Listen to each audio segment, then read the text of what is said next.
Hello, Peter here, your Pinoy accountant. And in this video, very quick video lang, pag-usapan natin yung combined cash journal. Ano ba tong combined cash journal? So, some of our taxpayers, they were sa BIR, sa RDO nila, they were required na yung books na gamitin nila is the combined cash journal. So, ano ba ito? So, basically, yung pag sinabi kasi natin cash journal, it's either yung cash na transactions, lahat ng cash na transactions. So, it's either papasok yung cash or makakatanggap tayo ng cash or maglalabas tayo ng cash. Ibig sabihin, we will spend yung cash na iyon. So, yung familiar na tayo is the cash disbursement journal or the cash disbursement book and the cash receipt book. So, yung cash receipt books is lahat ng mga papasok na cash is doon natin i-record.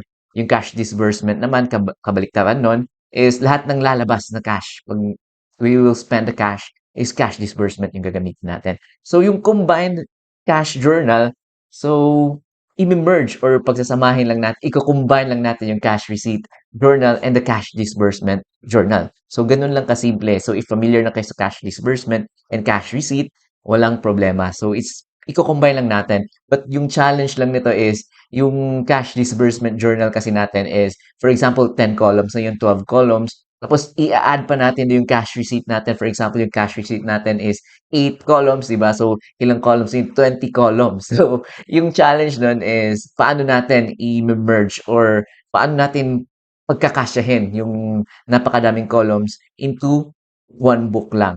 So, in this example, ito, gumawa ako ng 14 columns kasi may nabibili naman na 14 columns sa National Bookstore and yung nakaganda sa 14 columns is yun, same size lang ng ating usual na ginagamit, yung regular na ginagamit natin na books. So ito yung combined natin na cash journal. So i-fusion natin sila in 3, 2, 1, tadan! So ayan na si combined cash journal natin. So may mga example din tayo dito.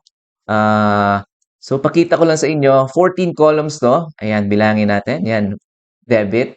So if hindi kayo familiar pa, ide-debit natin yung cash because yung normal balance ng cash natin is debit. So ide-debit natin siya pag may papasok na cash or increase in cash, kumbaga, is ide-debit natin yung cash. So for example, may sales tayo, ayan, nakatanggap tayo ng bayad from our customers, yon yung entry nun is ide-debit natin yung cash and i-credit natin yung sales. So yung another pala na principle is the double entry system. So ibig sabihin, pag may dinebit tayo, may katumbas din ito na credit. So always remember, yung each entry ng ating transactions I mean is equivalent yung debit natin tsaka yung credit. So in our example, yung kanina is sales na 5,000. So yung debit natin is cash na 5,000. So yung credit natin equal din 5,000 i-credit natin yung sales. So pakita ko lang sa inyo yung 14 columns na ginawa ko.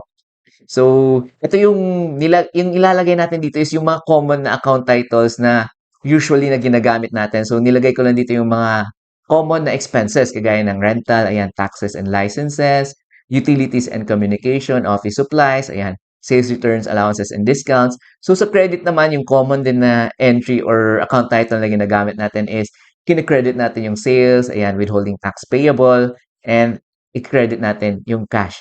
So again, pag i-credit natin yung cash, ibig sabihin binawasan yung cash natin. So, naglabas tayo ng cash. So, we are paying, for example, our suppliers. Ganon. So, i-credit natin yung cash. So, again, debit cash, pag increase, credit cash, pag i-decrease natin siya. So, yung ginawa ko dito, so that mapagkasya natin lahat ng, ng mga account titles, yung last 3 columns ng inyong 14 columns is, nilagyan ko na lang ng debit others, and then credit others. So, yung last natin na column is, dyan na lang natin ilalagay yung nature or type niya. So, for example, dito sa baba, ayan, may other side dito na expense na, for example, dito si Meta or advertising siya, di ba? Nagbayad tayo ng Meta ads, for example. So, ipansin niyo, wala sa column natin yung advertising na expense. So, yung gagawin natin is, i-debit natin siya dito sa others na column. For example, ito, 1,500. Ayan, so lalagyan na lang natin siya ng nature or type niya dito sa last column. So, ilalagay natin yung advertising expense so that may guide tayo kung ano yung other na dinebit natin na account title. Ano ba yung others na yon? So, makikita natin sa nature or sa type niya na that is pertaining to advertising expense, 'di ba? So, ganun din if may mga account titles na wala na hindi natin mapagkasya, 'di ba, credit. So, if may mga credit pa na account titles na kailangan natin i-credit, ganun din. I-credit niyo yung others and then lalagyan niyo na lang kung ano yung nature or type niya. For example, commission ba yan? Commission income, ganun, commission revenue. So, just an example or accounts payable. So, may mga ganun kasi na cases. So, in case lang na wala na tayong mapaglagyan, dyan na lang natin sa others ilagay. So, ayan. So, basically, ganun lang. I-combine lang natin yung cash receipt and the cash disbursement journal. So, mag-example tayo dito. For example, ito, September 5. Ayan yung ilalagay natin.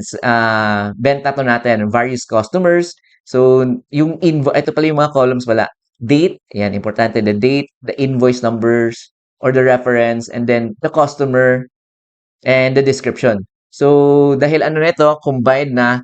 So, instead of customer, pwede nyo lagyan niya customer or suppliers, di ba? Kasi ano na siya, ah, combination na siya ng, ng ating cash receipt and the cash disbursement. Ayan.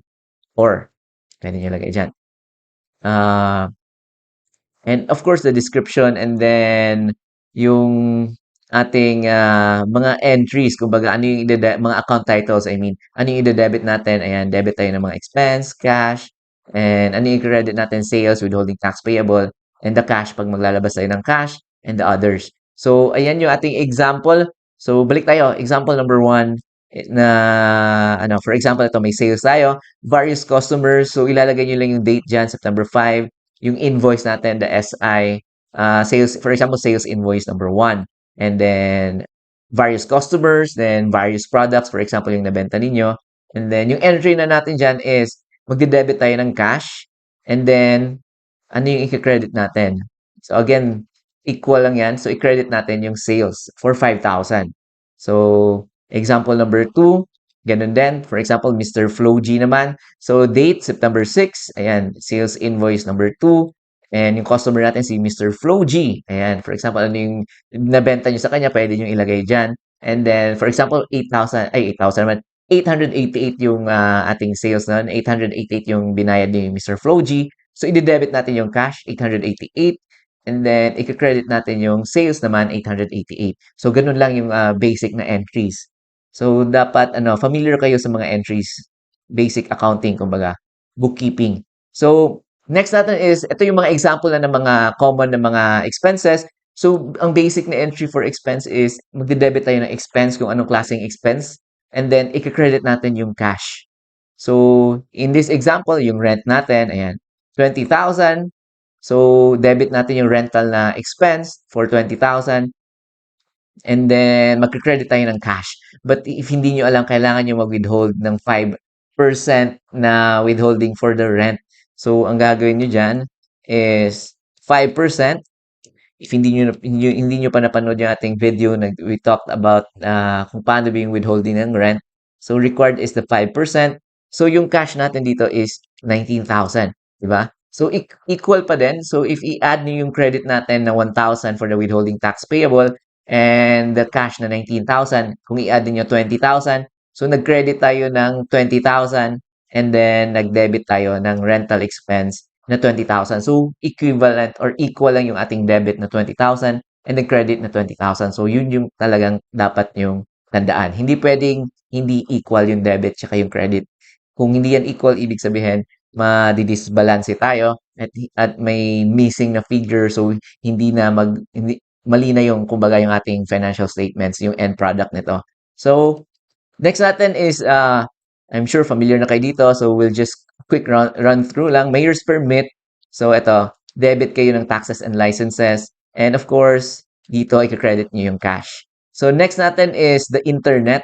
Ayan, for example, monthly subscription natin sa internet kay PLDT. So, pwede nyo ilagay sa utilities and communication expense. For example, 1,999. And i-credit nyo is 1,999. So, next tayo is the employee salaries. Ayan, debit nyo 15,000 and then credit nyo ulit 15,000. So, next is ito, yung electricity natin. For example, sun electric power. So, utilities again, 2.5 and then cash 2.5. And then next natin is the meta or advertising natin.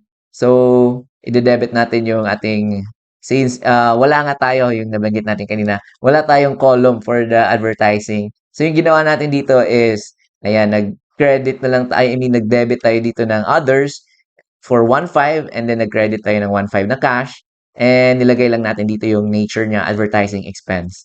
So, next natin is yung Lazada naman, for example, you're also selling sa Lazada, so various customer. So yung cash natin is 1,388.03 and then may creditable withholding tax tayo or the 2307. So magbibigay si Lazada niyan 2307 which is asset to natin and pwede natin gamitin again as a deduction doon sa ating mga income tax if ever may mga income tax due tayo. So pwede natin gamitin yan. It's considered as advanced tax payment na din. So, ayan yung may debit din tayo, sales returns, allowances, and discounts, 75. So, if hindi nyo pa napanood, may video tayo, example yung Shopee, Lazada. So, may mga portion kasi doon na sa seller, si seller mismo yung may mga vouchers na si seller mismo yung nag-initiate, kumbaga. So, in return, part yun ng kanyang sales discounts. So, pwede niyang i-claim yon as, again, itong sales returns, allowances, and discount, which is pwede niyang i-net sa kanyang sales. So, yung i-credit natin na account is sales for 1.5. So, if pansinin niyo, 1.5 yung credit natin, subukan natin i-add yung mga debit natin kung 1.5 ba. Ayan. So, if i-add natin, may missing pa na 30. Ayan. Ayan. Kita niyo, 1,470 lang. So, ibig sabihin, disbalance siya. So, may nakalimutan tayo. Ito, nag-debit pa tayo ng others na 30, which is for the fees and charges. Ito yung mga platform fees ni Lazada. So, if i-add niyo ulit yan, yung ating mga debit, that would equal to 1,500 na. So, ayan. So, yun lang yung ating video for today. We just talked about itong combined cash journal. So, basically, it's just yung combination ng cash disbursement books ninyo and the cash receipts book. So in our upcoming video, if interested kayo, gawa tayo ng yung actual, ililipat natin to from our Excel file, lilipat natin sa ating books, yung 14 columns yung nabili ko. So, columnar notebook, 14 columns. And sa National Bookstore ko lang ito nabili. And it's just 47 pesos. So, ayan. So, yun lang yung ating video for today. If may mga tanong pa kayo, just comment down below. And of course, don't forget to like and subscribe to our YouTube channel, Pinoy Accountant. And may website din tayo, pinoyaccountant.com. And if you would want to support our channel and our website, you can donate. And you can go to our website, www.pinoyaccountant.com/donate. So again, thank you for watching and I'll see you in our next video.